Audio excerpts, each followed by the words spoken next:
اللہ تعالیٰ فرماتا ہے لقد رضی اللہ عن المؤمنین اذ یبایعونک تحت الشجرہ۔ ہوا کیا تھا، ایک درخت کے نیچے حضور پاک صلی اللہ علیہ وسلم نے سارے صحابہ سے بیعت لیا۔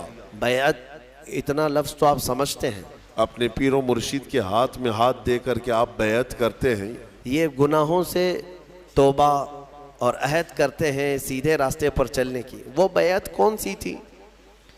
نبی پاک صلی اللہ تعالیٰ علیہ وسلم نے صحابہ کو جو جمع کیا تھا وہ کس بات پر ہوا؟ یہ تھا کہ حدیبیہ کے مقام پر جب حضور اور صحابہ جمع تھے تو میرے آقا صلی اللہ علیہ وسلم نے حضرت عثمان غنی کو، عثمان ابن عفان رضی اللہ تعالیٰ عنہ، قاصد بنا کر مکہ بھیجا، کیونکہ آپ مکہ والوں میں بڑے ہی عزت دار مانے جاتے، آپ اشراف میں سے تھے، آپ کے ساتھ کوئی برا کرتا نہیں، تو آپ کو بھیجا گیا تھا کہ آپ جائیں مکہ کے احوال دیکھ کر کے آئیں، وہاں وہ لوگ کیا کیا میٹنگیں کر چکے ہیں یا کیا حالات ہیں۔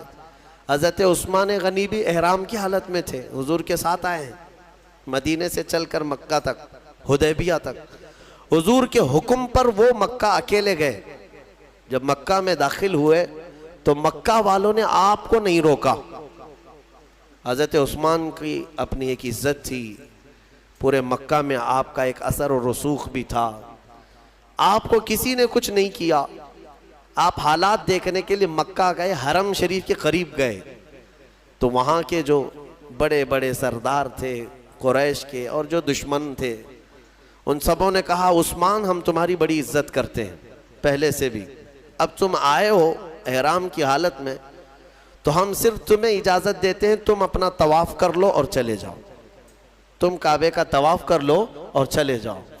حضرت عثمان غنی مسجد حرم کے باہر کھڑے رہے، کہا قسم رب ذوالجلال کی موت آئے گی بغیر نبی کے طواف نہیں کروں گا، حضور پاک صلی اللہ تعالیٰ علیہ وسلم کے بغیر میں طواف نہیں کروں۔ وہاں تک احرام کی حالت میں جا کر کے بھی طواف کیے بغیر واپس آئے۔ ابھی ہوا یہ کہ ان کی بحث چل رہی تھی مکہ والوں کے ساتھ، کسی نے یہ افواہ اڑا دی، افواہ اڑائی کہ عثمان ابن عفان کا قتل ہو گیا۔ تو یہاں پر صحابہ کرام میں بھی یہ بات پھیل گئی، کیونکہ قاصد کو، ترجمان کو، ایمبیسیڈر کو مارنا بہت بڑا جرم، پہلے بھی تھا آج بھی ہے، قاصد کو نہیں مارا جا سکتا۔ تو حضور پاک صلی اللہ علیہ وسلم کی طرف سے وہ قاصد تھے، اور یہاں صحابہ میں یہ سب افواہ پھیل گئی کہ حضرت عثمان ابن عفان کا قتل ہو گیا، قتل ہو گیا۔ سب جمع ہو گئے، عرض کرنے لگے یا رسول اللہ اب جنگ تو ضروری ہے، قاصد کو انہوں نے مارا ہے۔ نبی پاک صلی اللہ تعالیٰ علیہ وسلم وہ غیب داں نبی ہر بات کو جانتے تھے۔ اب صحابہ اکرام میں یہ جو سراسیمگی تھی، بے چینی تھی، اس کے بعد حضور پاک صلی اللہ علیہ وسلم نے سب کو ایک درخت کے نیچے جمع کیا۔ اسی درخت کا ذکر یہ آج کی سورہ میں آیا ہے۔ وہ حدیبیہ کے مقام پر ایک درخت تھا، اس درخت کے نیچے سارے صحابہ کو جمع کیا اور بیعت لیا۔ بیعت لیا کس بات پر؟ سارے صحابہ سے اس بات پر عہد لیا، کیا تم اس بات پر ایمان رکھتے ہو کہ اللہ کے سوا کوئی معبود نہیں اور محمد صلی اللہ علیہ وسلم اللہ کے آخری رسول ہیں، اور تم اسلام پر ہمیشہ ڈٹے رہو گے، جمے رہو گے، چاہے جو بھی مصیبت آئے۔ ان تمام باتوں پر صحابہ کرام نے وہاں پر حضور کے ہاتھ میں ہاتھ دے کر کے بیعت کیا۔ وہ پوری بیعت کو بیعت رضوان کہتے ہیں، بیعت رضوان۔ کیوں؟ رضوان کا مطلب ہوتا ہے رضامندی والی چیز، جس چیز سے راضی ہو جائے اس کو رضوان۔ اب اس بیعت کو بیعت رضوان اس لیے کہتے ہیں کہ قرآن میں اللہ نے اس بیعت کا ذکر فرماتے ہوئے ارشاد فرماتا ہے لَقَدْ رَضِيَ اللَّهُ عَنِ الْمُؤْمِنِينَ اِذْ يُبَایِعُونَكَ تَحْتَ الشَّجَرَةِ، تحقیق کہ اللہ ان مومنوں سے راضی ہو گیا جو درخت کے نیچے آپ کے ہاتھ میں بیعت کر رہے تھے، ان صحابہ سے اللہ راضی ہے۔ تو بیعت رضوان میں جتنے صحابہ تھے ان کی سند آ گئی قرآن میں کہ اللہ ان سے راضی ہے، اللہ ان سب سے راضی، یہ بیعت رضوان کہلاتی۔ اب یہاں پر ایک بات اور بھی بتا دیتا ہوں، حضور پاک صلی اللہ تعالیٰ علیہ وسلم نے سارے صحابہ سے بیعت تو لیا، عثمان غنی نہیں تھے وہاں پر، وہ مکہ میں تھے۔ اب یہاں افواہ تو اڑی تھی کہ عثمان ابن عفان کا کیا ہوا ہے، قتل ہو گیا ہے، قتل ہو گیا ہے۔ لیکن سارے صحابہ جب بیعت سے فارغ ہوئے تو سنو میرے آقا صلی اللہ علیہ وسلم کیا فرماتے ہیں، ارشاد فرماتے ہیں یہ میرا ہاتھ، اور اپنا بایاں ہاتھ نکال کر فرماتے ہیں یہ عثمان کا ہاتھ، اور عثمان کی طرف سے میں خود اپنے ہاتھ پر بیعت کرتا ہوں۔ اس کا مطلب یہ ہے کہ وہ غیب داں رسول پاک صلی اللہ تعالیٰ علیہ وسلم جانتے تھے کہ عثمان ابن عفان کا قتل نہیں ہوا، وہ عنقریب آنے والے۔ پھر صحابہ نے دیکھا کہ حضرت عثمان غنی صحیح سلامت احرام کی حالت میں واپس آئے۔ پھر اس کے بعد آنے کے بعد پھر انہوں نے حضرت عثمان غنی نے اپنا ہاتھ پھر حضور کے ہاتھ میں دے کر بیعت کیا۔ لیکن یہ فضیلت حضرت عثمان غنی کی ہے کہ حضور پاک صلی اللہ علیہ وسلم نے اپنے بائیں ہاتھ کو عثمان کا ہاتھ قرار دیا، عثمان ابن عفان کا ہاتھ قرار دیا۔ اور حضرت عثمان غنی رضی اللہ تعالیٰ عنہ کے متعلق یہ بات بھی ملتی ہے کہ آپ نے جب رسول کریم صلی اللہ علیہ وسلم کے ہاتھ میں ہاتھ دے کر کے بیعت کیا تو اس کے بعد وہ اپنے ہاتھ کی اتنی حفاظت کرتے تھے کہ پوری زندگی بھر حضرت عثمان غنی نے اس ہاتھ کو کبھی اپنی شرمگاہ کے قریب تک نہیں کیا۔ حالانکہ جائز ہے آدمی کے لیے استنجا حاجات کے لیے اپنے ہاتھوں کا استعمال کر سکتا ہے نہانے دھونے میں، لیکن حضرت عثمان غنی نے اس ہاتھ کو قریب نہیں کیا، صرف اس لیے کہ یہ ہاتھ میں نے رسول اللہ کے ہاتھ میں دیا ہے۔ یہ ادب صحابہ سے ہی ملے گا تمہیں، یہ ادب جو ہے یہ صحابہ سے ہی ملے گا۔ عزیزان گرامی، اس سورہ فتح میں اللہ تعالیٰ نے آخری آیت میں ارشاد فرمایا محمد الرسول اللہ، محمد اللہ کے رسول ہیں، والذین معہ، اور جو ان کے ساتھ ہیں۔ کون ہیں وہ؟ صحابہ اکرام۔ ان کی صفات اللہ تعالیٰ کیسے بیان کر رہا ہے، کون لوگ ہیں وہ جو ان کے ساتھ ہیں؟ اور ان کے ساتھ جو ہیں اشداء علی الکفار، کافروں پر بہت سخت ہیں، بھاری ہیں، رحماء بینہم، اور آپس میں بڑے نرم دل ہیں۔ مومنین کے لیے وہ نرم دل ہیں، دشمنوں کے لیے بھاری ہیں۔ تراہم رکعا سجدا، اللہ فرماتا ہے تم ان کو دیکھو گے ہمیشہ رکوع سجدے میں ملیں گے۔ یبتغون فضلا من اللہ ورضوانا، ہمیشہ اللہ کی رضا ڈھونڈتے رہیں گے۔ یہ صحابہ کی اللہ تعالیٰ صفات بیان کر رہا ہے۔ نبی کے ساتھ جو ہیں، بعض مفسرین نے فرمایا اس آیت میں 4 ٹکڑے ہیں۔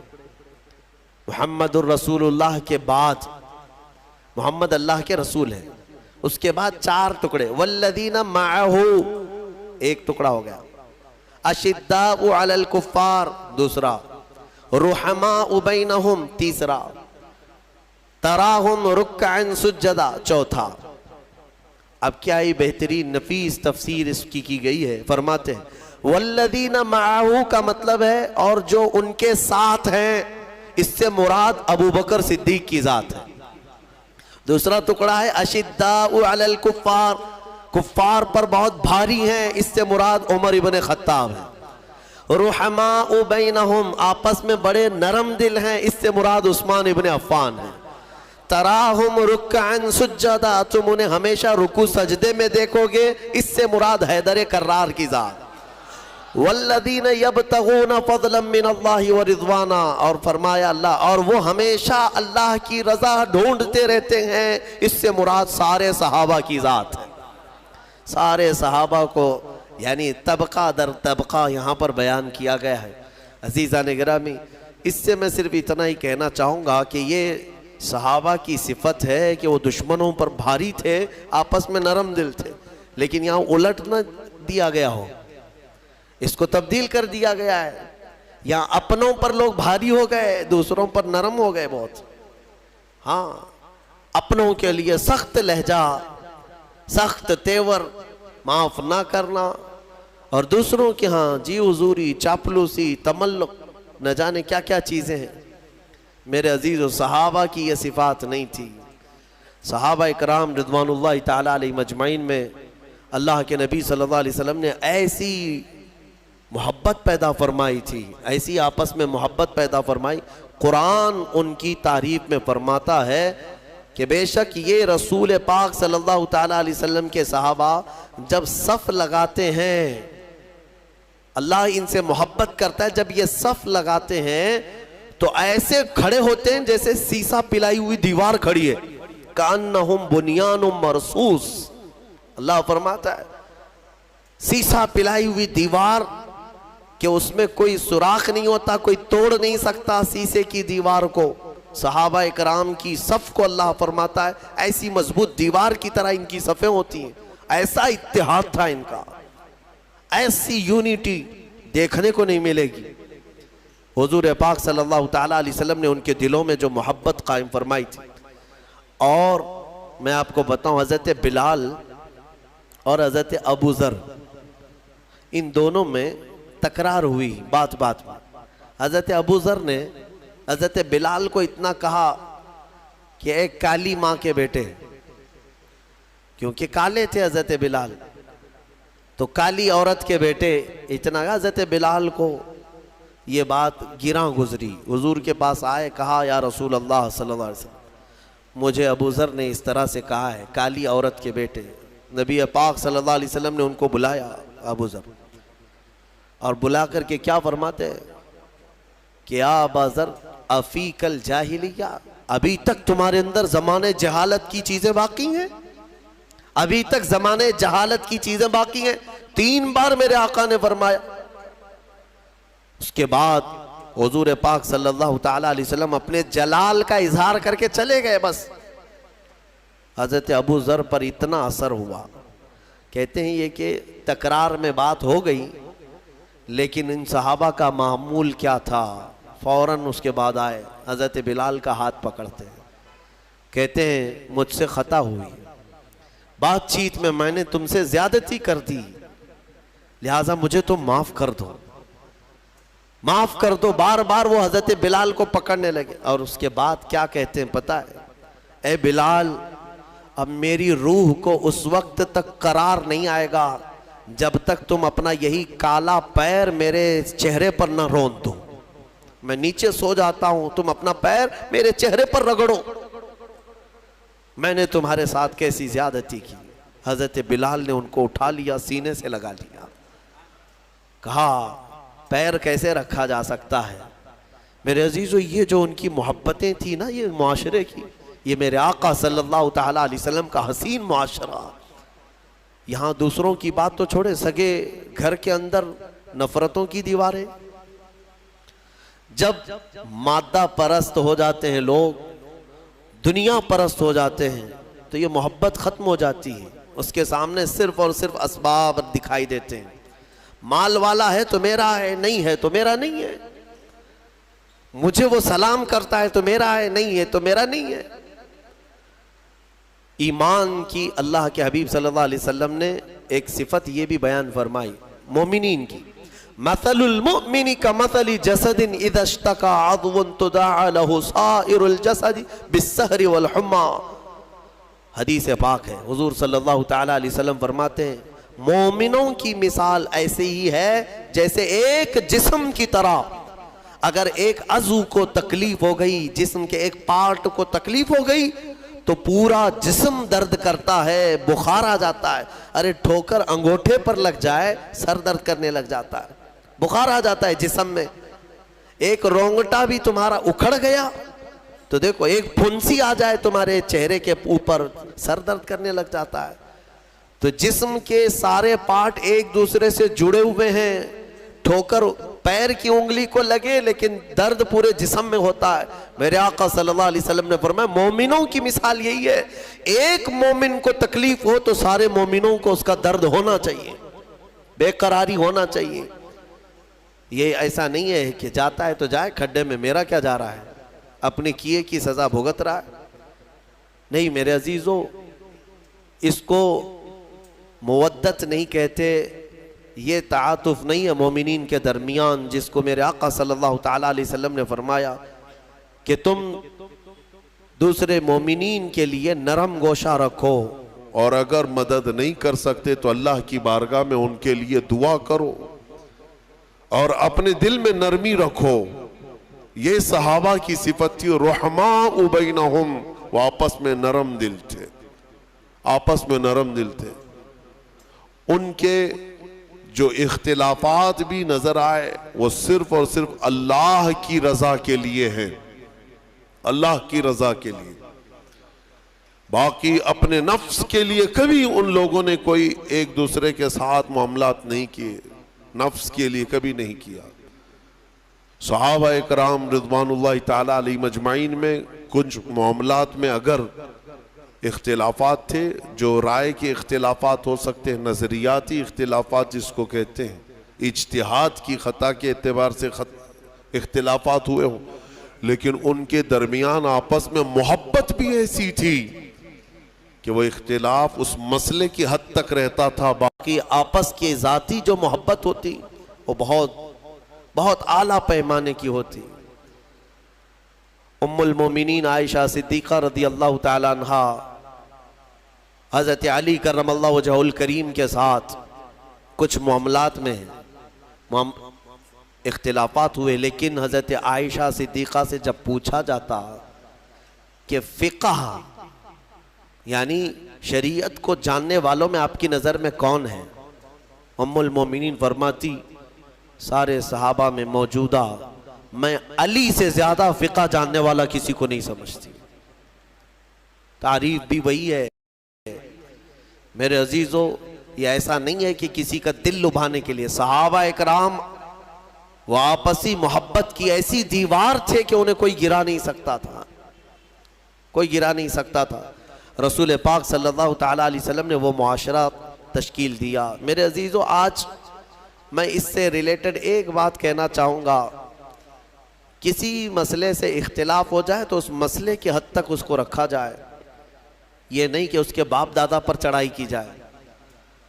ہاں تو نے یہ مسئلہ جو غلط کیا ہے، ارے اس کا خاندانی ایسا تھا، اس کا باپ ایسا تھا، اس کا بھائی ایسا تھا، اور اس کے اخلاق ایسے ہیں، اس کے کردار، پوری کی پوری اس کے ذاتیات پر حملہ، اس کی ذاتیات پر ایسا حملہ کہ وہ مسئلہ تو دبا رہ گیا، تمہارا دل کا کوڑ باہر آ گیا، حسد نکل آیا. میں ایک مثال دیتا ہوں. حضرت علی مدینی، یہ امام بخاری کے استاد ہیں، شیخ علی مدینی، یہ بہت بڑے محدث ہیں. یہ اس زمانے کے ہیں جب امام احمد بن حنبل رضی اللہ تعالیٰ عنہ کا دور تھا، اور وہ بھی بڑے محدث. امام احمد بن حنبل وہ امام ہیں جن کو 5 لاکھ حدیثیں یاد تھی، اور ایک طرف شیخ علی مدینی جو خود امام بخاری کے استاد ہیں. زبردست دونوں محدثین، لیکن کچھ مسائل میں دونوں میں اختلاف تھا. مسائل میں اختلاف ہر زمانے میں رہا ہے، لیکن کیسی شفافیت کے ساتھ. سنو میں بتاتا ہوں. امام احمد بن حنبل اپنے شاگردوں کو لیے بیٹھے پڑھا رہے تھے، اور درس چل رہا تھا. اسی دوران شیخ علی مدینی اپنے گھوڑے پر سوار ہو کر بہت جلال میں آئے. امام احمد بن حنبل کی درسگاہ کے باہر اپنا گھوڑا وہاں پر رکایا اور اتر گئے. اتر کر کے تیزی سے آئے. ان کے تیور بتا رہے تھے کہ آج لڑائی کی غرض سے آئے، آج تو کچھ بڑا ہی ہونے والا ہے. تو جیسے ہی وہ آئے، دروازہ کھولے، امام احمد بن حنبل کی درسگاہ میں اندر آ گئے سیدھے. ایک مسئلے میں دونوں کا بڑا اختلاف چل رہا تھا. کس کا؟ امام احمد بن حنبل، شیخ علی مدینی. ایک کہتے تھے یہ جائز ہے اور ایک کہتے تھے ناجائز ہے، جو بھی ان کے دلائل رہے ہوں. تو جیسے ہی وہ اندر آئے، امام احمد بن حنبل نے اپنے شاگردوں کو باہر بھیج دیا، تم سب باہر چلے جاؤ، ہماری بحث ہوگی. دروازہ بند ہو گیا اور دونوں میں بحث شروع ہوئی. بحث کے آداب بھی میں بتاؤں. فقہی مسائل جو ہے یہ گلی چوراہے میں نہیں بیان کیے جاتے، جو باریکیاں ہیں اس کی. فقہی مسائل تو بیان کرے، لیکن جو بعض جزئیات ہیں، بہت سارے ایسے دقیق مسائل ہیں جو فقہاء کرام کے درمیان ہوتے ہیں، وہ عوام کیا سمجھے گی. امام احمد بن حنبل اور شیخ علی مدینی دونوں بحث کرتے رہے. امام احمد کے شاگرد کہتے ہیں ہم باہر سے سن رہے تھے، ہمیں ایسا لگ رہا تھا کہ اب ہاتھا پائی ہو جائے گی ان کی. دونوں لڑ پڑیں گے اندر. ہاتھا پائی ہونے کے قریب قریب لگ رہا تھا. پھر آوازیں پست ہوئی، دھیمی ہوئی، دھیمی ہوئی. شاگرد کہتے ہیں تھوڑی دیر ہم باہر انتظار کرتے رہے. پھر جو ہے دروازہ کھلا. دروازہ کھلا تو شیخ علی مدینی ابھی بھی غصے میں ہی تھے. دونوں کا مسئلہ حل نہیں ہوا یا جو بھی تھی بات. وہ اٹھ کر کے جانے لگے کہ ٹھیک ہے میں جا رہا ہوں، پھر اگلی بار دیکھ لوں گا. شیخ علی مدینی جانے لگے. امام احمد بن حنبل اپنے وقت کے امام ہیں، محدث ہیں، ان کے پیچھے پیچھے چل پڑے. توجہ چاہتا ہوں، جب شیخ علی مدینی اپنا گھوڑا آگے کرتے ہیں، گھوڑے پر چڑھنے والے تھے، امام احمد بن حنبل ان کے پیروں کے نیچے اپنے دونوں ہاتھ رکھتے ہیں. ان کے پیروں کے نیچے اپنے دونوں ہاتھ رکھتے ہیں. شیخ علی مدینی ان کے پیروں پر ہاتھ رکھ کر کے گھوڑے پر چڑھے، سلام کیا، مصافحہ کیا اور چل پڑے. شاگرد کہتے ہیں ہم دیکھ رہے تھے یہ اندر ابھی ہاتھا پائی کی نوبت اور اس قدر سخت ان کی بحث، اور باہر دیکھو تو یہ گھوڑے پر چڑھنے کے لیے اپنے ہاتھ دے رہے ہیں ان کے پیر کے نیچے. امام احمد بن حنبل سے ان کے شاگردوں نے پوچھا کہ حضور یہ کیا بات ہے؟ وہ آپ سے ان کی جمتی نہیں ہے، اختلاف ہے، اور آپ ان کی سواری پر چڑھنے کے لیے اپنا ہاتھ دے رہے ہیں. امام احمد بن حنبل نے کہا اے میرے بچوں، شاگردوں، اختلاف میرا اور ان کا مسئلے میں ہے، میرے آقا کے غلام ہونے میں کوئی اختلاف نہیں. تم جانتے نہیں علی مدینی کو وہ احادیث کا ذخیرہ سینے میں رکھتے ہیں، اگر تمہیں ان کا مقام معلوم ہو جائے تو ان کی مٹی سرما لگانے کے قابل ہے. اختلاف ہوگا لیکن ذات سے نہیں، مسائل میں ہوتا ہے، اور مسائل میں اختلاف علماء کا یہ رحمت ہے امت کے لیے، جھگڑے کی ضرورت نہیں ہے. اسی لیے میں عوام کو یہ میسج دینا چاہتا ہوں، بڑے بڑے فقہائے کرام کے درمیان اگر اختلافات کسی مسئلے میں آئیں تو تم جو ہے اس میں رائے مت دینا، 30 مارکاں بنے رہتے ہو. تمہیں کون اجازت دیا ہے؟ علماء کو ناپ رہے ہو، یہ چھوٹا ہے وہ بڑا ہے، یہ محقق چھوٹے ہیں وہ محقق بڑے ہیں. تمہیں پیمانہ بھی معلوم نہیں ہے. ان مسائل میں ان کو دوش نہ ٹھہرائے اور نہ ہی ان کے خلاف بیان بازیاں کریں. یہ امت کے لیے اللہ تعالیٰ نے علماء باعمل صالحین علماء کا اختلاف امت کے لیے اللہ نے رحمت قرار دیا ہے، رحمت ہے. بہرحال یہ اس آیت سے میں آپ کو یہی بتانا چاہوں گا، صحابہ کی صفت کو اپناؤ. وہ کفار پر سخت تھے اور آپس میں نرم دل تھے، آپس میں نرم دل ہیں. اور ایک حدیث میں بتا کر کے ختم کرتا ہوں اس آیت کی تفسیر کو. اللہ کے نبی صلی اللہ علیہ وسلم فرماتے ہیں قیامت کے دن اللہ تعالیٰ کچھ ایسے لوگ ہوں گے جب چلچلاتی ہوئی دھوپ پریشان کر رہی ہوگی، سورج کی تمازت، گرمی، وہاں کسی کو سایہ نہیں ہوگا، لیکن کچھ لوگ ایسے ہوں گے جن کو اللہ اپنے عرش کا سایہ عطا کرے گا. عرش کا سایہ کچھ لوگوں کو ملے گا. وہ کون لوگ ہیں؟ 7 قسم کے لوگ میرے آقا نے گنائے. اس میں جو ابھی حاضر موضوع ہے وہ میں عرض کرتا ہوں. میرے آقا فرماتے وہ شخص جو صرف اللہ کے لیے کسی سے محبت کرتا ہے اور اللہ کے لیے کسی سے دشمنی کرتا ہے، اس کی دوستی اور دشمنی صرف اللہ کی لیے ہے، تو میرے آقا فرماتے ہیں کل قیامت کے دن اللہ اس کو عرش کا سایہ عطا فرمائے. تم یاد رکھنا، کسی سے اگر تمہاری دشمنی ہوئی ہے تو کس بات پر؟ وجہ ڈھونڈ لینا. میرا اس سے ٹکراؤ ہوا ہے، میری دشمنی ہوئی، وجہ کیا ہے؟ جائیداد ہے، مار پیٹ ہے، مجھے گالی دیا ہے، کس بنیاد پر؟ ریزن تلاش کر لینا، اس کے بعد پتہ چل جائے گا کہ تمہاری دشمنی کس بیس پر ہے. ہاں اگر کسی سے تمہاری دشمنی اللہ اور اس کے رسول کے لیے ہے تو ٹھیک ہے، اس پر تمہیں اجر ہے، بلکہ وعدہ ہے قیامت کے دن. اور محبت بھی دیکھ لینا، کسی سے تم محبت کر رہے ہو تو کیوں کر رہے ہو؟ کسی سے تم قریب ہوتے جا رہے ہو، اس کی محبت میں فدا ہو تو کیوں ہو؟ یہ توجہ کرنا، ریزن تلاش کرنا. اس سے محبت اس کی خوبصورتی سے کر رہا ہوں، یا اس کے پیسوں کی وجہ سے، یا بڑے منصب والا ہے، یا پھر جو ہے کلاکار ہے، کس وجہ سے اس سے میں محبت کر رہا ہوں؟ ریزن تم بھی ڈھونڈ لینا. ہاں اگر یہ لگے کہ اس سے محبت میں اس لیے کر رہا ہوں کہ اس کے پاس آنے سے مجھے اللہ کی قریب ہونے کا جذبہ پیدا ہوتا ہے اور اللہ کی وجہ سے میں اس سے محبت کر رہا ہوں, میرے نبی کی وجہ سے محبت کر رہا ہوں, تو تمہارے لیے اجر ہے, فضیلت ہے.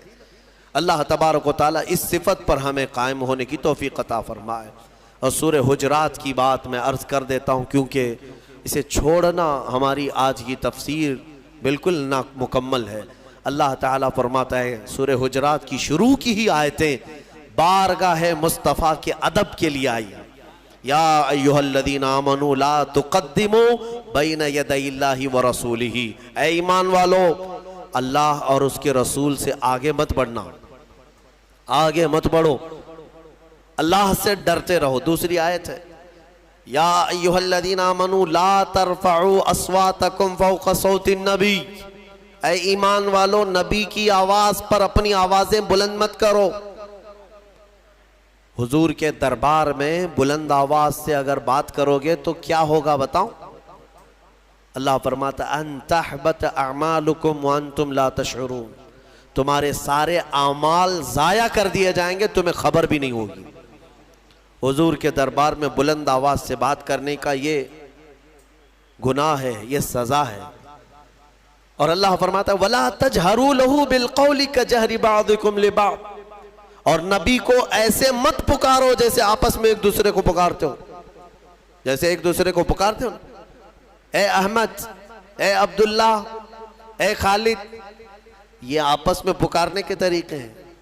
اسی لیے فقہاء کرام نے فرمایا نبی کو کبھی یا محمد کہہ کر مت پکارو, آپس میں پکارنے کی طرح نہیں. جب بھی رسول کو پکارنا ہو یا حبیب اللہ, یا نبی اللہ, یا رسول اللہ, حضور کے القاب سے پکارو, نام سے ڈائریکٹ پکارنے کی ممانعت ہے. اعلیٰ حضرت رضی اللہ تعالیٰ عنہ نے فرمایا میرے عزیزو یہ بارگاہ رسول کے آداب. یہ آیت کب اتری میں آپ کو بتا دیتا ہوں. ایک صحابی تھے حضرت قیس, کم سنتے تھے, کانوں سے اونچا سننا جس کو کہتے ہیں, کم سنائی دیتا تھا. اور جس کو کم سننے کی عادت ہوتی ہے وہ اونچا بولتا ہے, یعنی بہت زور سے بولتا ہے, اس کو پتہ نہیں ہوتا کہ آواز کتنی نکل رہی. کانوں میں ایئر فون لگائے ہوئے آدمی کو دیکھو کیسے بات کرتا ہے, اس کو ایسا لگتا ہے کہ میری بات سب سن نہیں رہے ہیں, اسی لیے چلاتا رہتا ہے.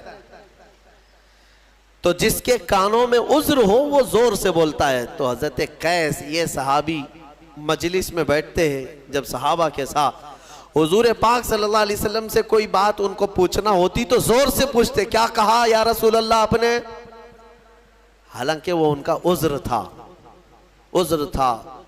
مگر رب ذوالجلال کو یہ ادا بھی پسند نہیں آئی. عذر ہو تب بھی اللہ نے آیت نازل فرمائی میرے نبی کے دربار میں آؤ تو بلند آواز سے بات مت کرو ورنہ تمہارے اعمال ضائع ہو جائیں گے. اس صحابی کو جب خبر ہوئی کہ یہ آیت ان کے ہی لیے اتری, بہت روئے, بہت روئے. اپنے گھر میں مقید ہو گئے, مجلس میں آنا ہی چھوڑ دیے کہ میں جاؤں گا بے ادبی ہو جائے گی حضور پاک کے دربار کی, میرے سارے اعمال ضائع ہو گئے, سارے اعمال.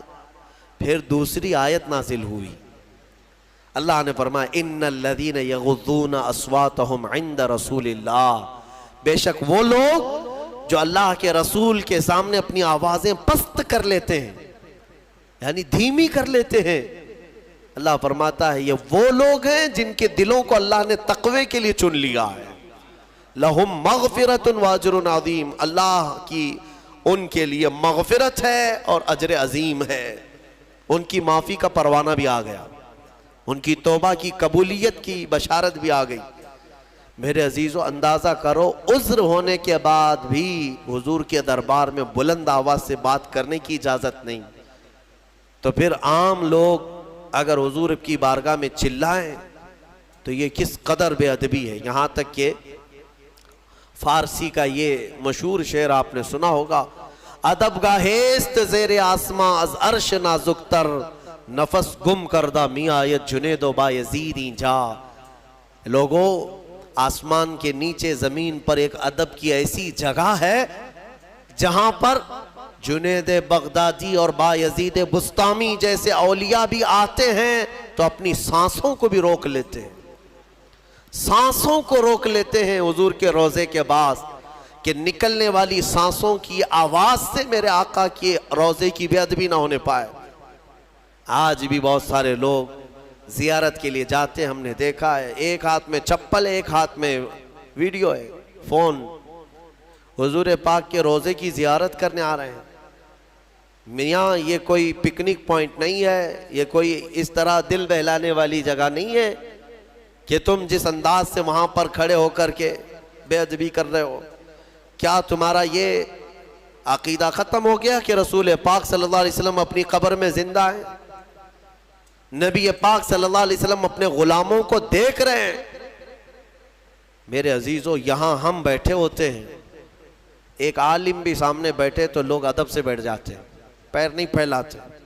ہماری حیثیت کیا ہے؟ لیکن تمہارا تصور کیسا ہونا چاہیے جب رسول کے دربار میں جائیں؟ حضور اگر دیکھ رہے ہوں، ہاتھ پیر، بلکہ اعلیٰ حضرت فاضل بریلوی رضی اللہ تعالیٰ عنہ فرماتے ہیں، حرم کی زمین اور قدم رکھے چلنا، ارے سر کا موقع ہے وہ جانے والے۔ یہاں تو اگر سر سے چلنے کی طاقت ہوتی تو اعلیٰ حضرت کہتے ہیں میں پیر کے بل نہیں سر کے بل جاتا، اور تم یہاں پر بے ادبی کیا جا رہے ہو۔ میرے عزیزو، بارگاہ مصطفیٰ میں ایسے کھڑے رہو، ایسا گما دے ان کی ولا میں خدا ہمیں ڈھونڈا کرے پر اپنی خبر کو خبر نہ ہو۔ یہ کیفیت ہو جانا چاہیے جب بارگاہ مصطفیٰ میں جائیں۔ اعلیٰ حضرت رضی اللہ تعالیٰ عنہ نے جیسے حاضری دی ہے، میرے عزیزو، ایک دو کی نہیں، یہ مثالیں بہت ہیں۔ حضور کے دربار میں، حضور کی وفات کے بعد کی بات کر رہا ہوں، مسجد نبوی میں حضرت عمر فاروق رضی اللہ تعالیٰ عنہ بیٹھے ہیں، اور کچھ دور سے آئے ہوئے تھے، یعنی وفد آئے ہوئے تھے، کچھ قبیلے کے لوگ آئے تھے۔ مسجد نبوی میں وہ لوگ زور زور سے باتیں کر رہے تھے۔ حضرت عمر فاروق جلال میں آئے، کہا کہ کنکر ہیں، پتھر ہیں؟ تو انہوں نے پتھر اور کنکر منگوائے۔ کہا کہ ان لوگوں کو بتا دو، اگر وہ اجنبی نہیں ہوتے تو میں ان کنکروں سے ان کے منہ کو مارتا، کہ انہیں پتہ نہیں کہ بارگاہ رسول میں بیٹھے ہیں، مسجد نبوی میں بیٹھے، بلند آواز سے بات کر رہے ہیں۔ اور ام المومنین عائشہ صدیقہ رضی اللہ تعالیٰ عنہ کا معمول یہ تھا کہ حضور کے وفات کی بات کر رہا ہوں، حضور کے وفات کے بعد لوگ اگر یہ کہتے ہیں کہ نہیں یہ حضور کی زندگی میں تھے یہ آداب، نہیں، ام المومنین عائشہ صدیقہ رضی اللہ تعالیٰ عنہ حضور اکرم صلی اللہ تعالیٰ علیہ وسلم کے روضے کے آس پاس دکانوں میں یا مکانوں میں کیل بھی ٹھونکنے کی آواز کو برداشت نہیں کرتی تھی۔ دیوار میں اگر کوئی کیل ٹھونک رہا ہو تو فرماتی کہ کیا تمہیں خبر نہیں کہ یہاں رسول پاک آرام فرما رہے ہیں؟ شکر کیسے کریں گے آپ؟ شکر کرنے کا، شکر کے بہت سارے طریقے ہیں، صرف یہ نہیں ہے کہ زبان سے کہہ دیا الحمدللہ، بلکہ تمہارے ہاتھ و پیر بھی شکر بجا لاتے ہیں، تمہاری زبان بھی اور تمہارا دل بھی، تینوں طریقے ہیں شکر کے۔ کسی کی زبان چلتی ہی نہیں تو کیا وہ شکر گزار نہیں ہے؟ لیکن اگر اللہ رب العزت کے حوالے اپنے آپ کو کر دیا، دل سے وہ کہتا ہے کہ مولا میرا کچھ نہیں، سب تیرا ہے، وہ دل سے کہہ رہا ہے، اس کے دل کا شکر ہے۔ وہ ہاتھ اور پیر اگر عبادت کے لیے اٹھاتا ہے تو یہ ہاتھوں اور پیروں کی طرف سے اللہ کا شکر ہے، اور پھر زبان سے اگر کہتا ہے تو یہ زبان کا شکر ہے، الحمدللہ۔ اور میرے عزیزو، اللہ تبارک و تعالیٰ کو شکر ہی پسند ہے، اور شکر کا جو سب سے بہترین لفظ ہے وہ کیا ہے؟ شکر کرنے کا اللہ کا سب سے بہترین لفظ کیا ہے؟ الحمدللہ، یہی ہے نا۔ آپ کو عادت ڈالی گئی ہے کہ کسی نے بھی اگر آپ سے پوچھا کہ طبیعت کیسی ہے تو آپ کیا کہتے ہیں؟ الحمدللہ، چاہے سر درد ہو ہی رہا ہو لیکن آپ کہتے ہیں الحمدللہ۔ یہ شکر کرنے کا سب سے بہترین لفظ کیا ہے؟ الحمدللہ۔ اب میں آپ کو بتاتا ہوں یہ سب سے بہترین لفظ ہے، اسی لیے دیکھو کہ اللہ نے اپنی کتاب، آخری کتاب قرآن بھی اپنے حبیب پر اتارا تو اس کا سب سے پہلا ورڈ کیا رکھا؟ الحمدللہ۔ الحمدللہ سے پورا قرآن شروع ہوا۔ پھر تم اگر مولا کی بارگاہ میں عبادت کے لیے کھڑے ہوئے، نماز کے لیے رکعت باندھے، امام اگر کہیں سے جہر میں شروع کیا تو کہاں سے؟ نماز میں بھی اگر امام قرات شروع کرتا ہے تو کہاں سے شروع کرتا ہے؟ الحمدللہ سے ہی شروع کرے گا۔ میرے عزیزو، اتنا ہی نہیں بلکہ روایتیں ملتی ہیں کہ آدم علیہ السلام کو جب پیدا کیا گیا اور ان کے جسم میں روح ڈالی گئی، آپ کو چھینک آئی، سب سے پہلے آپ کی زبان سے نکلا الحمدللہ۔ اس سے اندازہ کرو کہ میرا مولا شکر پسند کرتا ہے، شکر پسند کرتا ہے۔ اسی لیے 30 سے زیادہ مرتبہ تم سے پوچھ رہا ہے مولا کون کون سی نعمتوں کو جھٹلاؤ گے؟ تم اللہ رب العزت کے آگے سیرنڈر ہو جاؤ، سپرد ہو جاؤ کہ مولا نہیں، میں تیری کسی نعمت کا انکار نہیں کرتا۔ تمہیں اندازہ بھی نہیں ہے تمہارے پاس نعمتیں کیا کیا مولا نے دیا ہے، تمہیں اندازہ بھی نہیں ہے۔ وَإِن تَعُدُّوا نِعْمَةَ اللَّهِ لَا تُحْصُوهَا، اللہ فرماتا ہے اگر تم گننا چاہو گے اللہ کی نعمتیں، ہرگز گن نہیں سکو گے۔ کیسے گنیں گے؟ ایک بزرگ نے لکھا ہے کہ اگر کوئی طے کر لیا، توجہ چاہتا ہوں، شیخ سعدی رحمۃ اللہ علیہ کے حوالے سے یہ بات ملتی ہے، کسی نے طے کر لیا کہ میں اللہ کی ساری نعمتوں کا شکر بجا لاؤں گا، اس نے جو بھی میری نعمتیں دی ہیں سب نعمتوں کا میں شکر بجا لاؤں گا، ٹھیک ہے؟ تمہاری زبان اللہ نے دیا ہے، یہ ایک نعمت ہے، ناک نعمت ہے، کان نعمت ہے، آنکھ نعمت ہے، ہاتھ ہیں، انگلیاں ہیں، پورے جسم میں ایک ایک عضو اللہ کی نعمت ہے۔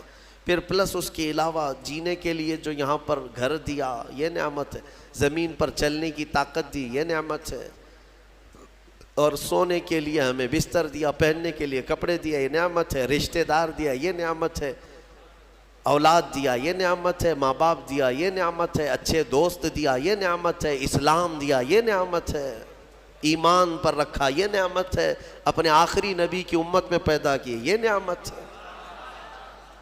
یہ ہزاروں نعمتیں ہیں، لیکن اگر تم چلو طے کر لیتے ہو کہ میں اللہ کی ساری نعمتوں کا ایک ہی بات دیگرے شکر بجا لاؤں گا، اے اللہ تو نے مجھے زبان دی الحمدللہ، تو نے مجھے ناک دی الحمدللہ، سب نعمتوں کا شکر کرنے کا اگر کسی نے ارادہ کر لیا تو شیخ سعدی فرماتے ہیں تو پہلے وہ بیٹھ جائے، اس کو اللہ نے جو سانسیں دی ہیں نا یہ سب سے بڑی نعمت ہے۔ ایک سانس اندر جاتی ہے یہ نعمت، سانس باہر نکلتی ہے یہ نعمت۔ اگر تم نے سانس لے لیا نکلی نہیں باہر تو ختم ہو گئی تمہاری زندگی، اور سانس نکلی اندر لے نہیں پا رہے ہو یہاں پر بھی زندگی ختم۔ سانس لینا ایک نعمت، سانس باہر چھوڑنا یہ ایک نعمت۔ شیخ سعدی فرماتے ہیں اور ہر سانس نہیں ہوتی ہے، پرانی سانس نہیں آئے گی، پھر ہر سانس نہیں ہے، تو ہر سانس کے بدلے ہی تم اگر الحمدللہ کہتے رہ جاؤ گے تو زندگی گزر جائے گی سانسوں کے شکر پر، باقی نعمتیں ویسی ہی رہ جائیں گی، صرف سانسوں کے شکر پر تو زندگی گزر جائے گی۔ میرے عزیزو، اندازہ بھی نہیں کر سکتے کہ اللہ نے کون کون سی نعمتوں سے نوازا ہے۔ تمہیں پتہ ہے میں ایک مرتبہ اس چیز کو بھی پڑھا تھا کہ اگر تمہیں سانس خرید کر کے لینا پڑ جائے، ہاسپٹل میں جا کر کے دیکھو آکسیجن کا ایک سلنڈر جو کبھی مریضوں کو لگایا جاتا ہے کتنی قیمت کا ہوتا ہے، دن بھر میں وہ کتنے سلنڈر سانس کھینچتا ہے۔ اس اعتبار سے اگر تمہاری زندگی 60 سال کی ہوئی اور 60 سال تمہیں آکسیجن خرید کر کے لینا پڑا تو تقریباً اس کی قیمت جو ہے کئی 100 کروڑ میں چلی جاتی ہے۔ ایک اندازے کے مطابق 50 سے 60 کروڑ کا آکسیجن تمہیں لگ جاتا ہے، تو کیا یہ ہر آدمی کیپیبل ہے اپنی سانسوں کو پیسے سے خرید سکے گا؟ اور رب ذوالجلال نے تمہارے لیے اتنی آسانیاں کی ہیں کہ سانس ایسا نہیں ہے کہ فلاں شہر میں ملتی ہے جا کر کے لائیں اور پھر کھینچیں، تم جہاں ہو تمہاری ناک کے قریب ہوائیں کیا ہے۔ اس رب قدیر نے اتنی بڑی نعمتوں سے تمہیں نوازا، تمہیں اندازہ بھی نہیں ہے، اور اسی لیے رب تعالیٰ فرماتا ہے فَبِأَيِّ آلَاءِ رَبِّكُمَا تُكَذِّبَانِ، تم میری کون کون سی نعمتوں کو جھٹلاؤ گے؟ حاتم اسم ایک بزرگ ہیں، حضرت حاتم، خلیفہ ہارون رشید کے زمانے کے ہیں۔ خلیفہ ہارون رشید کے زمانے میں بادشاہ نے ایک مرتبہ ان کو طلب کیا اور پوچھا کہ کچھ نصیحت کیجیے آپ مجھے۔ وہ اکثر بڑے بڑے علماء کو دربار میں بلاتا اور نصیحت حاصل کرتا۔ حضرت حاتم اسم رضی اللہ تعالیٰ عنہ نے بادشاہ سے ایک سوال کیا کہ ہارون، اگر تمہارے ساتھ ایسا ہو جائے زندگی میں مل رہا اور پیاس کی شدت ایسی ہے کہ تم بلک رہے ہو، اگر تم کو کوئی ایک گلاس پانی دینا چاہے اور وہ پیسوں میں دینا چاہے، اور اس آدمی کے علاوہ کسی کے پاس پانی نہیں ہے، تم ایسی جگہ پر پہنچ گئے ہو جنگل میں یا صحرا میں، تو تم اس کو کتنے پیسے دے کر خرید سکتے ہو؟ ایک گلاس پانی وہ بہت بڑی قیمت لگا رہا ہے، تم کو اگر بہت شدت کی ضرورت ہے تو تم کتنا مال دے کر کے خریدو گے؟ خلیفہ ہارون رشید نے کہا میں اپنی آدھی سلطنت بھی دینے کو تیار ہو جاؤں گا ایک گلاس پانی، کیونکہ ضرورت ہے انسان کی، جان بچانا ہے۔ تو حاتم اسم نے کہا ٹھیک ہے، تمہیں پانی تو مل گیا، کبھی ایسا ہوا تمہاری زندگی میں تم نے پانی تو پی لیا، پیٹ بھر کر پی لیا، پیٹ بھر کر کے، لیکن پانی اب نکلتا نہیں ہے، باہر نہیں نکلتا پانی، کوئی صورت ہی نہیں ہے کہ تمہارا پانی باہر آئے، پیشاب بند ہو چکا ہے۔ کوئی ایک حکیم ایسا ہے جو تم سے یہ کہے کہ میں تیرے پیٹ کا پانی باہر نکال دوں گا تو تو اسے کتنی قیمت دے گا؟ ہارون رشید نے کہا اس کو بھی میں اپنی آدھی سلطنت دے دوں گا، میرا پانی نکالتا ہے۔ تو حضرت حاتم اسم نے فرمایا ہارون، تیری پوری سلطنت کی قیمت ایک گلاس پانی کے برابر ہے، اگر نہ ملے تو آدھی سلطنت اور مل جائے نکالنے کے لیے آدھی سلطنت، تو سوچ وہ رب ذوالجلال بغیر کسی قیمت کے روز تجھے پلاتا بھی ہے اور روز تیرے سے نکالتا بھی ہے، کتنی بڑی نعمت ہے تیرے لیے۔ میرے عزیزو، میں آپ کو ایک چیز بتاتا ہوں، میرے آقا صلی اللہ تعالیٰ علیہ وسلم نے اپنی امت کو سب سے زیادہ اگر دعائیں سکھائی ہیں تو وہ شکر کی دعائیں، شکر کی دعائیں تلاش کر لینا، یہ میرے مطالعے کے اعتبار سے میں آپ کو بتا رہا ہوں۔ آپ روزمرہ کی زندگی میں جو چیز بھی کرتے ہیں اس میں اللہ کا شکر ہے، میرے آقا نے سکھایا۔ آپ کھانا کھانے کے لیے بیٹھ رہے ہیں، بسم اللہ پڑھ کر کے شروع کیے، کھانا ختم ہونے کے بعد میرے آقا نے سکھایا ہے الحمدللہ الذی اطعمنا وسقانا وکفانا وجعلنا من المسلمین۔ کیا ہے؟ تمام تعریفیں اس اللہ کے لیے، شکر ہے اس مولا کا جس نے ہمیں کھلایا پلایا اور ہمیں ہدایت دیا اور مسلمان بنایا۔ کھانے کے بعد بھی میرے آقا نے یہی سکھایا، کھانے کے بعد تمہیں کرنا کیا ہے؟ یہی ہے۔ اچھا، اور نیند لگ رہی ہے، سونے کے وقت کہا بسم اللہ پڑھ کر کے سو جاؤ، لیکن سو کر کے اٹھتے ہو اگر نیند کھلتی ہے تو میرے آقا فرماتے ہیں یہ پڑھو الحمدللہ الذی احیانا بعد ما اماتنا۔ الحمد سے ہی شروع ہے، تمام تعریفیں اس اللہ کے لیے جس نے ایک موت کے بعد مجھے دوبارہ اٹھایا ہے۔ ہاں، آپ کیا سمجھتے ہیں؟ نیند جو ہے موت کی بہن ہے۔ اگر کوئی سویا مولا چاہے تو اس کی آخری نیند ہو سکتی ہے، بہت سارے ایسے ہیں جو سوئے اور پھر اٹھ ہی نہیں سکے۔ نیند کی حالت ایسی ہوتی ہے کہ وہ آدھی موت کے برابر ہے، اس کو خبر نہیں ہوتی، اسی میں وہ چلا بھی جا سکتا ہے، اور پھر جب تمہیں بیدار کرتا ہے مولا تو یہ نعمت ہے، بہت بڑی نعمت ہے کہ تمہیں موت کے منہ میں لے جا کر واپس لے آیا۔ جب بھی تم اٹھتے ہو میرے آقا نے فرمایا شکر بجا لاؤ، شکر ہے اس اللہ کا، تمام تعریفیں اس اللہ کی۔ بعد ما اماتنا، احیانا بعد ما اماتنا، ہمیں موت دینے کے بعد دوبارہ اٹھایا ہے، اس اللہ کا شکر ہے۔ سو کے اٹھو تو الحمدللہ۔ اتنا ہی نہیں میرے عزیزوں، میرے آقا صلی اللہ تعالیٰ علیہ وسلم فرماتے کپڑا اگر پہن لیا تو بھی پڑھو الحمدللہ الذی کسانی ھذا۔ تمام تعریفیں اس اللہ کے لیے جس نے مجھے یہ جوڑا پہنایا۔ ہاں، ورنہ اگر مولا تعالیٰ نہ چاہے تو کسی جسم پر کپڑا بھی نہیں آئے گا. وہ روز تمہیں پہناتا ہے, تمہارے سطر کو چھپاتا ہے.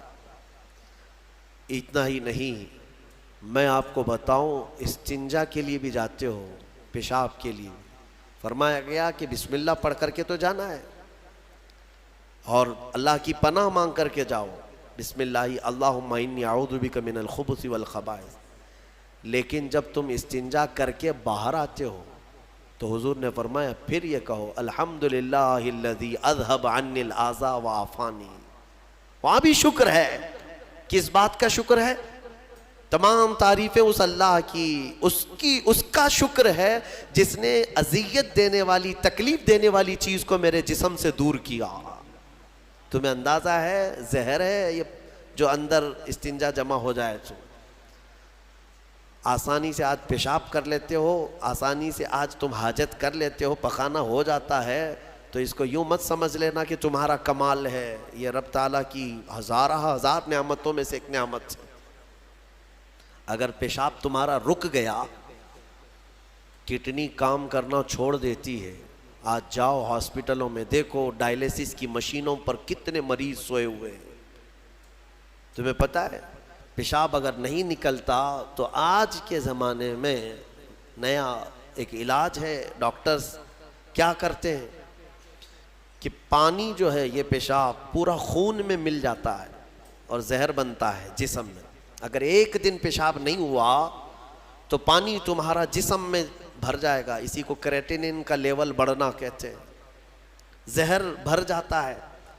اب اس کو نکالے کیسے؟ باہر آتا نہیں ہے, باہر آتا نہیں ہے. ڈاکٹر اس کے لیے ڈائلیسس کی مشین اس کو لٹاتے ہیں. کیا کرتے ہیں؟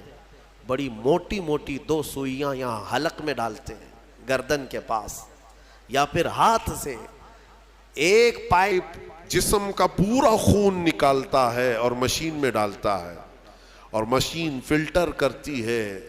دوسرے پائپ سے فلٹر کیا ہوا خون اندر جاتا ہے, اور جو پانی ہے وہ مشین نکال کر کے باہر ایک ڈبے میں پھینکتی رہتی ہے. میرے عزیزو, میں نے اپنی آنکھوں سے دیکھا ہے ایک بار ڈائلیسس کرنے کے لیے 4 گھنٹے لگتے, 4 گھنٹے لگتے. اور کئی مریض ایسے ہیں جن کو ہفتے میں 3 مرتبہ یہ کرنا پڑتا ہے, اور ڈاکٹر ان کو 1 بوتل پانی دیتا ہے. لمیٹڈ پانی پینا, پورے 2 دن میں 1 لیٹر سے زیادہ پانی مت پیو. اللہ چاہ کر کے وہ پانی نہیں پی پاتے, چمچ سے پانی پیتے ہیں, ڈھکن سے پانی پیتے ہیں کہ زیادہ ہو گیا تو جسم میں نکلنے کی جگہ نہیں ہے. خیر, یہ تو ڈاکٹرز نے پیشاب نکالنے کے طریقے تو اپنا لیے میرے عزیزوں, لیکن اگر پخانہ نہیں نکلا تو اب تک اس کے علاج بھی نہیں ملتے. کھا لیا آپ نے, اگر یہ غلاظت نہیں نکل پائی تمہارے اندر تو پورے جسم میں یہ زہر بن کر کے پھیل جائے گا, موت کا سبب بن جاتا ہے. جب ہم بیت الخلاء میں جاتے ہیں اور پیشاب پاخانہ کر کے نکلتے ہیں تو تمہیں کیا لگتا ہے میرے عزیزو؟ یہ اللہ کی ہزارہ نعمتوں میں سے ایک نعمت ہے کہ اذیت دینے والی چیز کو اس نے ہمارے جسم سے ہٹایا ہے. اسی لیے مولا فرماتا ہے فَبِأَيِّ آلَاءِ رَبِّكُمَا تُكَذِّبَانِ, تم میری کون کون سی نعمتوں کو جھٹلاؤ گے. اچھا, یہ تو نکلنے والی بات میں نے کیا نا, نکلنے والی بات, لیکن تمہیں پتا ہے تمہیں اگر کھانے کے لیے بھوک نہ لگے تو کچھ نہیں کر سکو گے. کھانے کی خواہش ہونا یہ اللہ کی نعمت ہے, بھوک لگنا یہ اللہ کی نعمت ہے. اچھا, یہ بھی میں آپ کو بتا دوں, بھوک لگتی نہیں ہے کسی کو تو یہ مصیبت ہے. کھا ہی نہیں سکتا, بغیر بھوک کے وہ اندر لے بھی نہیں سکتا لقمہ. یہ رب تبارک و تعالیٰ کی طرف سے نظام رکھا گیا ہے, وہ بھوک لگتی ہے وہ کھاتا ہے. اور ایک بات میں بتا دوں, ایک بڑی بیماری ہے دنیا کی, بھوک تو بہت لگتی ہے, آدمی کھائے جاتا ہے لیکن پیٹ بھرتا نہیں, سیرابی نہیں ہوتی, شکم سیر نہیں ہوتا. یہ بیماری ہے ہیضے کی بیماری. اس بیماری میں حجاج بن یوسف مر گیا.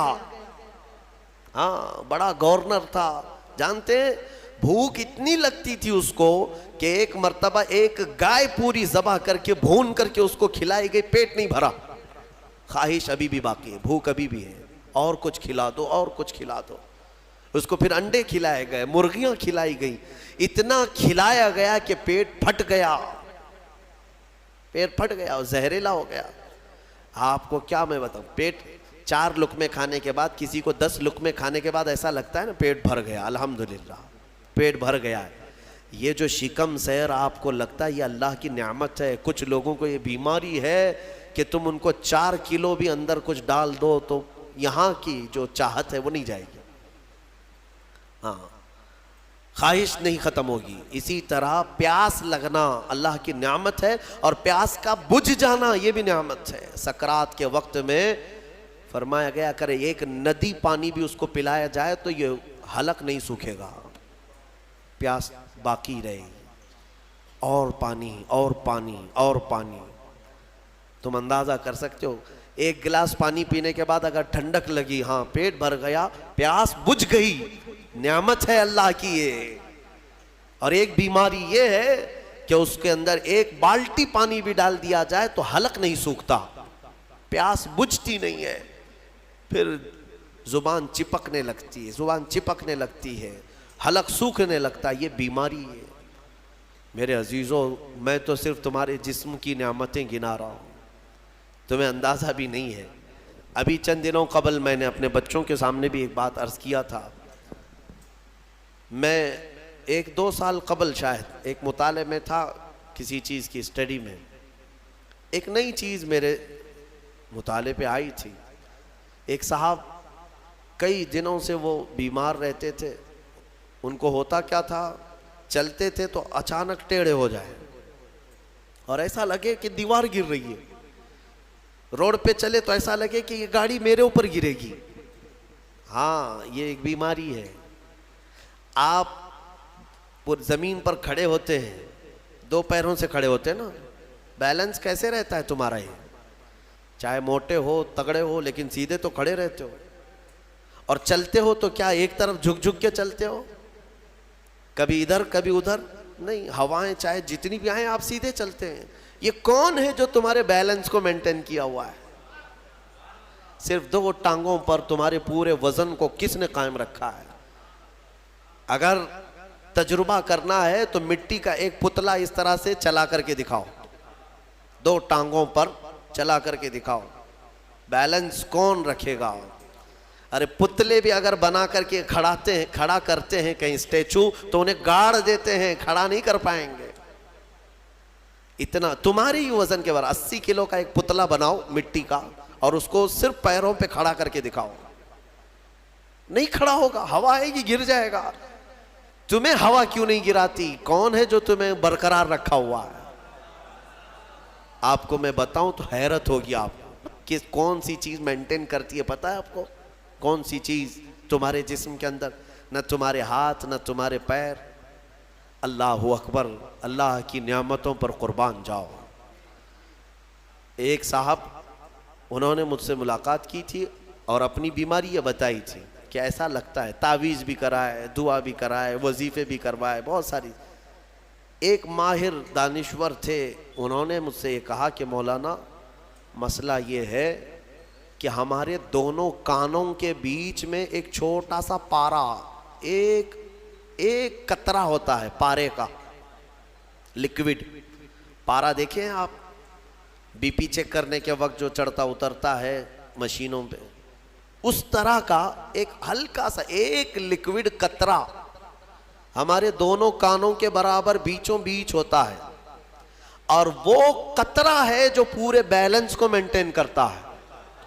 وہ ایک قطرہ ہے، اگر اس قطرے کے اندر ذرا برابر بھی ادھر ادھر ہوا، وہ ایک طرف ہو گیا تو آدمی یوں چلنے لگ جائے گا، اگر وہ اس طرف ہو گیا قطرہ تو پھر آدمی اس طرف جھک جائے گا، اور یہ جلدی ہوتا نہیں ہے۔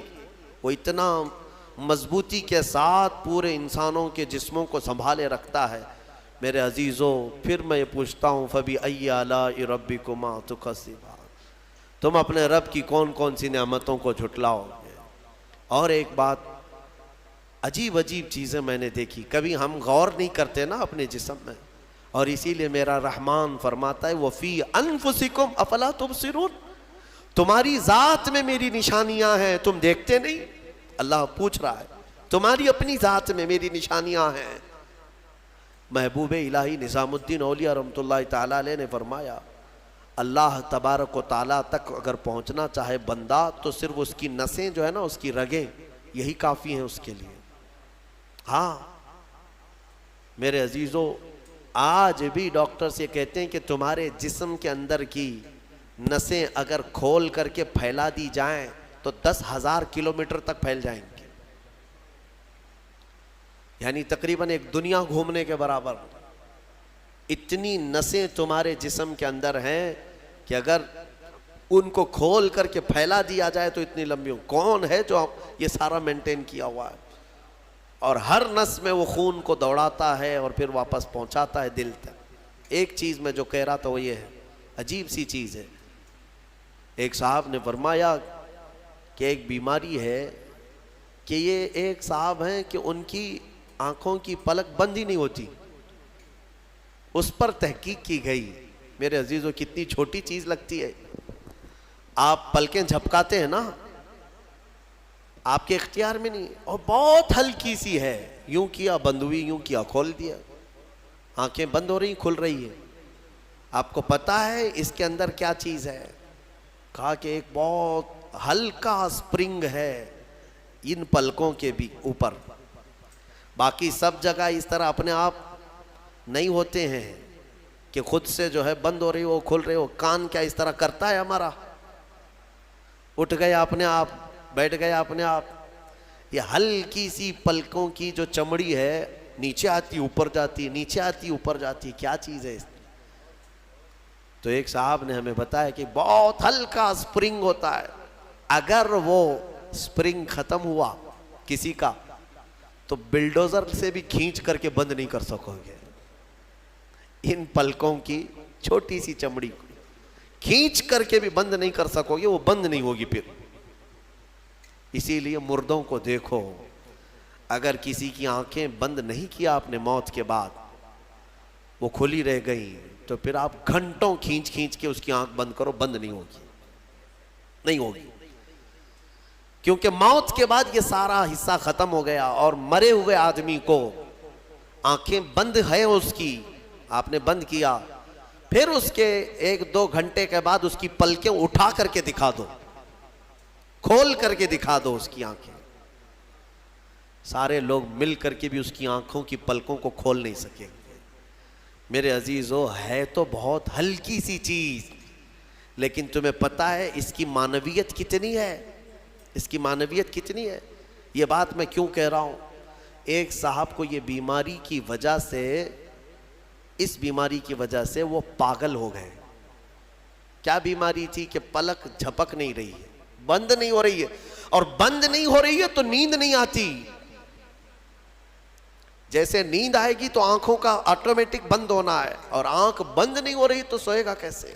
اور نس ہونے کی وجہ سے وہ مینٹلی ختم ہو گیا, پاگل ہو گیا, اور اب تو شاید مر بھی گیا ہوگا. یہ کافی 2-3 سال پہلے کی بات میں, ہم اندازہ بھی نہیں کرتے کہ اتنی چھوٹی چھوٹی چیزیں. میرے عزیزو, ہمارے بال جو جسم میں ہیں, ایک رواں بھی اس کا بال کا, یہ اللہ کی نعمت ہے. آپ دیکھیں ایک بال بھی نکل گیا تو پھوڑی آ جاتی ہے, اس کی قیمت بتانے کے لیے کہ یہ یوں ہی اللہ نے نہیں دیا تم کو, یوں ہی نہیں. ایک خاتون کو میں نے دیکھا تھا, چھوٹی سی لڑکی تھی وہ, اس کے صرف یہ آنکھوں کے اوپر کی بھویں نہیں تھی اور بال کچھ بھی نہیں تھے, جس کی وجہ سے وہ اتنی ڈراؤنی لگتی تھی کہ بچے دیکھ کر کے بھاگ جاتے تھے. صرف یہ آنکھوں کے بال نہیں تھے, اور وہ چہرہ چھپائے رہتی. بہت بڑی ٹیلنٹڈ بچی, پڑھنے میں لکھنے میں ساری چیزوں میں بہت اچھی, لیکن اس کی وجہ سے وہ چہرہ چھپائی رہتی. اس دن مجھے محسوس ہوا کہ اگر ایک بھی چیز ہماری ادھر ادھر ہو جائے تو انسان کا سارا جمال ختم ہو جاتا ہے. اسی لیے میرے عزیزو, اللہ نے جو چیزیں تمہارے پاس آج دی ہیں, شکر بجا لاؤ, اللہ کا شکر بجا لاؤ. اور سورہ رحمان آج تم نے سنا ہے, بار بار مولا کی بارگاہ میں عرض کرو، مولا ہم تیری کسی نعمت کو نہیں جھٹلاتے، ہر نعمت پر تیرا شکر بجا لاتے ہیں۔ میں اپنی گفتگو کو سمیٹتے ہوئے آخر میں ایک حدیث سنا دیتا ہوں۔ اللہ کے حبیب صلی اللہ تعالیٰ علیہ وسلم نے ارشاد فرمایا، آج ہی میں نے درس قرآن میں بھی سنایا ہوا تھا، حضور اکرم صلی اللہ علیہ وسلم نے فرمایا 3 چیزوں کو غنیمت جانو، 3 چیزوں کے آنے سے پہلے۔ وہ 3 چیزیں کیا ہیں؟ توجہ سے سنو۔ میرے آقا فرماتے ہیں جوانی ہے تو غنیمت جانو بڑھاپا آنے سے پہلے، جوانی کو غنیمت جانو بڑھاپا آنے سے پہلے، اس لیے کہ بڑھاپے میں جو کچھ ہوتا ہے وہ پھر وہ بوڑھوں کو معلوم ہے، ساری چیزیں ایک کے بعد دیگرے رخصت ہونے لگ جاتی ہیں، وہ طاقت نہیں، وہ قوت نہیں۔ بڑھاپے میں بہت خواہش تو ہوتی ہے کرنے کی لیکن کر نہیں سکتا، اسی لیے جوانی کو غنیمت جانو۔ اے نوجوانوں، عیاشی میں برباد کرو گے تو پچھتاؤ۔ دوسری چیز میرے آقا فرماتے ہیں آج صحت ہے تو صحت کو بیماری سے پہلے غنیمت جانو، بیمار ہونے سے پہلے دیکھو اپنے ہاتھوں کو، پیروں کو، سب صحیح سلامت ہے آج، آنکھ دیکھ رہی ہے، کان سن رہے ہیں، زبان بول رہی ہے، ہاتھ پیر چل رہے ہیں، شکر کرو اللہ کا۔ اس لیے کہ ہم نے دیکھا ہے چند دنوں کے بعد ایسی بیماریاں جکڑ لیتی ہیں، سجدہ کرنا چاہتا ہے لیکن پیر مڑتے نہیں، پیر جام ہو گئے، رکوع کرنا چاہتا ہے کمر جھکتی نہیں۔ آج صحت ہے تمہارے پاس، کل آنکھیں ساتھ چھوڑنے لگ جائیں گی، کان کم سنائی دینے لگ جائیں گے، زبان میں راشا طاری ہونے لگ جاتا ہے، ہکلاہٹ آنے لگ جاتی ہے، چاہ کر کے بھی بہت ساری چیزیں تم کر نہیں پاتے۔ اسی لیے آج صحت ہے، غنیمت جانو اس کو، کوئی بیماری نہیں۔ آج چند ہی دنوں کے بعد دیکھنا کہ شوگر ساتھ، بی پی ساتھ، ایسے ساتھ ہوتے ہیں کہ پھر قبر تک نہیں چھوڑتے۔ ہاں آج صحت ہے، کل کسی کو کینسر ہوا تو پھر وہ جنازے کے ساتھ ساتھ کینسر جاتا ہے، کچھ نہیں کرتے، اور ان بیماریوں میں آنے کے بعد ان کو صحت کے دن یاد آتے ہیں، کاش جب میں اچھا بھلا تھا تو اللہ کی عبادت کرتا، بیمار ہوں کچھ نہیں کر پاتا۔ میں نے آپ کو اس سے قبل بھی بتایا تھا میرے عزیزو، ایک نوجوان کی بات مجھے بار بار وہ جھنجھوڑتی ہے، ممبئی شہر کے رہنے والا نوجوان، 22 سے 24 سال کا، باپ اکلوتے بیٹے کو بہت اچھا پڑھایا تھا، لندن بھیج کر کے پڑھایا تھا، اکلوتا بیٹا، بڑے باپ کا بیٹا ہے، اور 24 سال کی عمر میں اس کو بون کینسر ہو گیا، ہڈیوں کا کینسر ہو گیا، یونیورسٹی میں پڑھا اچھا، اور اس کے بعد پتہ ہی نہیں چلا، اچانک 3rd سٹیج پہ پتہ چلا، پھر 6 مہینے شاید علاج کے لگے ہوں گے، ڈاکٹروں نے کہا کہ اس کو گھر لے جاؤ، اب کچھ نہیں ہوتا۔ گھر آیا تھا، اس کی ہڈیاں گل گئی تھی۔ ہاں بون کینسر بڑا ڈینجر ہے، ہڈیاں جو ہے پاؤڈر ہونے لگ جاتی ہیں، اس کو اگر اٹھائیں تو پیٹھ کی ہڈی میں انگلیاں اندر جانے لگ جاتی ہیں، یہ کینسر بہت خطرناک قسم کا ہے۔ اس کے چند دن بچے ہوں گے اپنے گھر پر، علاج وغیرہ سب ختم ہو چکا، اس نے اپنے باپ کو ایک دن حسرت سے بلایا اور کہا ابا میری وہ 10ویں کی 12ویں کی گریجویٹ کی یہ جو مارک شیٹ ہے، سند ہے، جو میں نے میڈل حاصل کی وہ کہاں ہے؟ کہا بیٹا سب سنبھال کے رکھا ہوں۔ کہا میں دیکھنا چاہتا ہوں۔ باپ نے وہ ساری چیزیں الماری سے اس کو دیا کہ یہ سرٹیفکیٹ ہے، یہ تیری سند ہے، یہ مارک شیٹ ہے، یہ ساری چیزیں ہیں۔ وہ نوجوان بستر پر لے کر کے اپنی سرٹیفکیٹ پڑی ہوئی، اس میں ٹاپر بھی رہا ہے، وہ سب چیزیں دیکھ دیکھ کر کے رونے لگا، اور پھر اپنے باپ سے ایک سوال کیا کہ ابا یہ ساری مارک شیٹ اور سند میں کون سی ایسی ہے جو میں منکر نکیر کو بتاؤں تو مجھے چھوڑ دیا جائے، کیونکہ میں جا رہا ہوں اب آخری سفر پر، میں آخری سفر پر جا رہا ہوں، اب تو میرے پاس اتنا وقت بھی نہیں ہے کہ میں کوئی اور چیز حاصل کروں۔ اس کے باپ نے مجھے یہ چیز بتائی تھی، وہ کہتے تھے کہ مولانا آپ بچوں کو بتاؤ، واقعی صحت جب تک تھی تم نے نہ قرآن کی طرف توجہ دیا، نہ میرے رحمان کو راضی کرنے کی کوشش کی۔ صحت آج ہے تو شکر بجا لاؤ اللہ کا، بیماری میں وہ مولا تمہارے ساتھ ہوگا۔ 2 چیزیں میں نے عرض کی ہے، جوانی کو غنیمت جانو بڑھاپا آنے سے پہلے، صحت کو غنیمت جانو بیمار ہونے سے پہلے، اور سب سے بڑی چیز میرے آقا فرماتے ہیں زندگی کو غنیمت جانو موت آنے سے پہلے۔